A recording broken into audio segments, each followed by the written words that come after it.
এক বাটি জল নিয়ে গরম করতে দিয়েছি, জলটা গরম হয়ে গেছে, হাফ বাটি সুজি দিয়ে দিচ্ছি। সুজিটা মন্দ মতন হয়ে গেছে, এবার আমি নাবিয়ে আলু নিয়েছি, গ্রেট করে নিচ্ছি, একটা করে নিলাম আর দুটো আছে। হাফ চামচ আমি আদা গুঁড়ো দিয়ে দিলাম,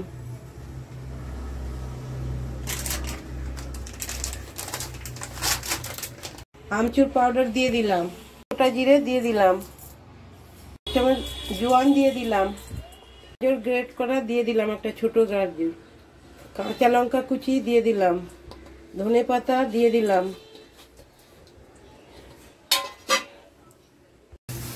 দিয়ে দিলাম, আটা দিয়ে দিলাম। মাখবো, আবার যদি আটা লাগে তখন পরিমাণ মতন আটাটা দেবে নেবো ঠেসে ঠেসে। আমি একটা সফট ডো তৈরি করে নিয়েছি বন্ধুরা, দেখুন। এবার এ থেকে লেচি কেটে পরোটা বেলুন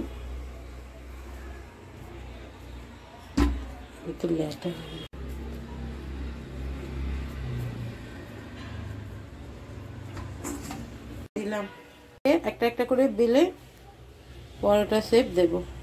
পরোটা রুটির মতন শেপ করে পরোটা করে নেবো, আলতু হাতে বেলে নিতে হবে।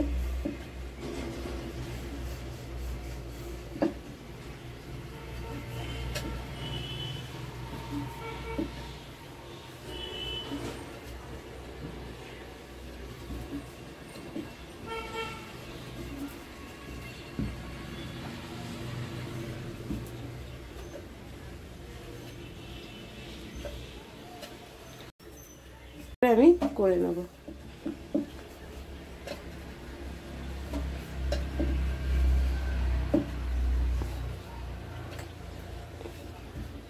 এগুলো খুব সফট হয়, বেশি জোরে চাপ দিয়ে বেলা যাবে না, বেশি জোরে বেললেই ছিঁড়ে যাবে।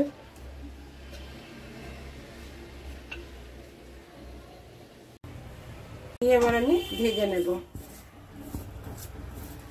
খুব বেশি তেল দেবো না, অল্প অল্প করে তেল দিয়ে আমি ভেজে নেব। দেখো বন্ধুরা ফুলছে কিরকম।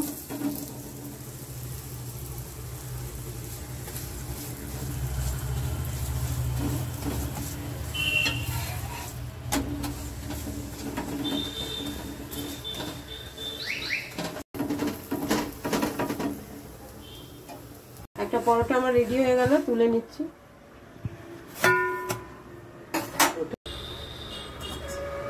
ফুলেছে, এটা তেল দিয়ে ভেজে নেব।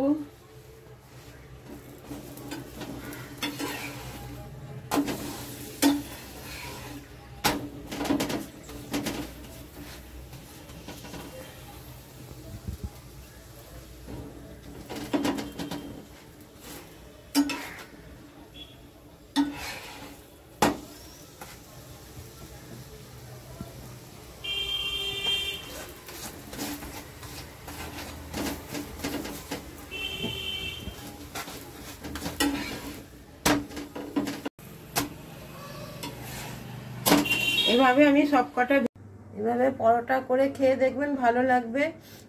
গাজর, আলু, সুজি সব কিছু মিশিয়ে পরোটাটা করে খাবেন, অবশ্যই ভালো লাগবে। এতে কোনো তরকারি লাগবে না,